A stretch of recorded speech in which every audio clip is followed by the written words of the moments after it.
අද අපි අන්බොක්ස් කරන්න යන්නේ DJI mic mini එකක්. මේක කොම්බෝ කිට් එකක්. මේකේ තියෙනවා ට්‍රාන්ස්මිටර්ස් දෙකයි, රිසීවර් එකයි with a charging case. quick charge එකකින් පැක් විතරයි charge කරන්න දුවන්න පුළුවන් පොඩි charge එකකින්. අරලා බලමු. මේක normal price එක $199. අද Black Friday deal එකක් තිබ්බ මට මේක හම්බුණා $139 වලට. කිට් එකේ එන ටික පිටිපස්සේ ගහලා තියෙනවා. අපි අරලා බලමු in detail මොනවද තියෙන්නේ කියලා. සීල් කරලා තියෙන්නේ ඩොක් කපා ගන්නකම් ඉන්න. ඊට පස්සේ අරලා බලමු.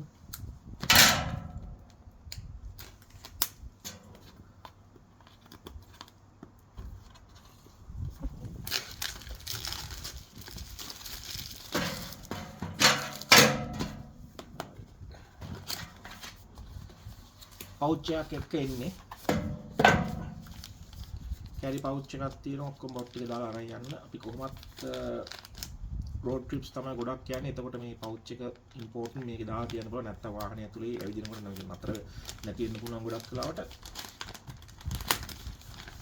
මේ පවුච් එක ඉම්පෝර්ටන්ට්. මම මේක මගේ GoPro එකත් එක්ක යූස් කරන්න යන්නේ. GoPro එකට මේක ඩිරෙක්ට් ලින්ක් කරන්න බෑ Bluetooth වලින්. DJI Osmo තිබ්බොත් ඩිරෙක්ට් ලින්ක් කරන්න පුළුවන්. බට් මගේ GoPro එකේ media mode එකක් තියෙනවා. ඒකින්ද media mode එකේ USB-C port එකට මේක කනෙක්ට් කරන්න පුළුවන් ඩිරෙක්ට්. පවුච් එකක් එන්නේ. පවුච් එක අරලා බලමු. එතන තියෙනවා wing mufflers 4ක් තියෙනවා. transceivers දෙක ගානේ.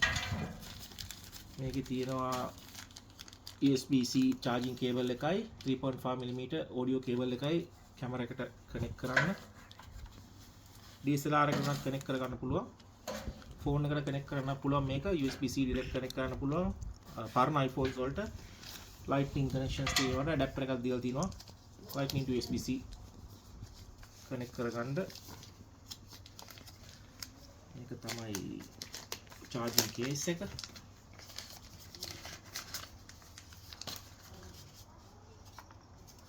එතන තියෙනවා case එක charge කරන USB-C port එක. එතන ඔක්කොම details තියෙනවා, technical specifications. seal කරලා තියෙන්නේ press to unlock කියලා seal එකක් එක්ක. area sticker එක ගලවමු. දැන් touch charge එකක් තියෙනවා. area මෙන්න මෙහෙමයි තියෙන්නේ. ඇතුලේ specifications details ලියලා තියෙනවා, label කරලා තියෙනවා. මේ තියෙන්නේ mic mini එක. මේකේ noise cancellation උසුත් තියෙනවා. active noise cancellation කර දාන්න පුළුවන්. power on off එක තියෙනවා. noise cancellation on off button එක තියෙනවා. මේ පැත්තේ තමයි microphone එක තියෙන්නේ. මේ පැත්තේ charging pins තියෙනවා. මේක clip කරන්න පුළුවන්. අඳුමට දාලා clip කරගන්න පුළුවන් මෙහෙම කළමට. එහෙම නැත්නම් cap එකකට දාන්න පුළුවන්. නැත්නම් මේකේ magnet එකක් තියෙනවා. මෙහෙම තියලා magnet එකට දාගන්නත් පුළුවන්. clip on වෙනවා. කැමති විදිහකට දාගන්න පුළුවන්. magnet එක very strong. බටන් එකක් නැහැ. දුරකට කරනකොට action වෙලාවට උනත් charger දෙකට දාමු ඒක ආපහු. මේ තියෙන්නේ ඊට පස්සේ මේක තමයි receiver එක. මේක කැමරා එකට connect කරන්න ඕනේ. USB-C connection එකක්. මෙතනින් තමයි power on off එක.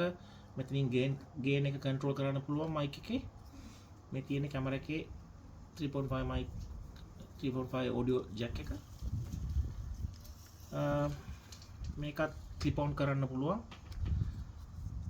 media mode එකට mount කරන්න තියෙන මගේ GoPro එකේ. නැත්නම් කෙලින්ම phone එකට USB-C through connect කරන්න පුළුවන්. මේ adapter එක මගේ අතල ඉස්සනවා. මේ තියෙන phone adapter එක USB-C adapter එකක් connect කරන්න. ඔය ටික තමයි මේකේ තියෙන්නේ. අපි ඊට පස්සේ මේක යූස් කරලා වීඩියෝ එකක් කරලා බලමු. දැන්ට මීඩියා මොඩ් එක තියෙනවා. මීඩියා මොඩ් එකේ මගේ ප්‍රශ්නේ මොකද මම කැමරා එක ඒක මීඩියා මොඩ් එක දැම්මම මයික් එක එක්ක ඉස්සරහට එක්ක පස්සට සෙට් කරලා තියෙන්නේ. කැමරා එක මම හිටපුවා මම අතින් අරන් යනකොට කරකොල කතා කරාම සද්දේ එතකොට අඩු වැඩි වෙනවා, ඇහෙන්න එක අඩු වැඩි වෙනවා. අන්තික noise cancellation නැහැ නේ ඒකේ. මේකේ noise cancellation සුත් එක්ක තියෙනවා. ඒකින්ද හොඳයි මේක හිතනවා බලමු. use කරලා වීඩියෝ එකක් කරලා පස්සේ ඒක බලමු. ගිහින් එන්න. channel එක subscribe කරලා නැත්නම් ගිහලා subscribe button එක hit කරන්න. like කරන්න, comment කරන්න, share කරන්න. Thank you.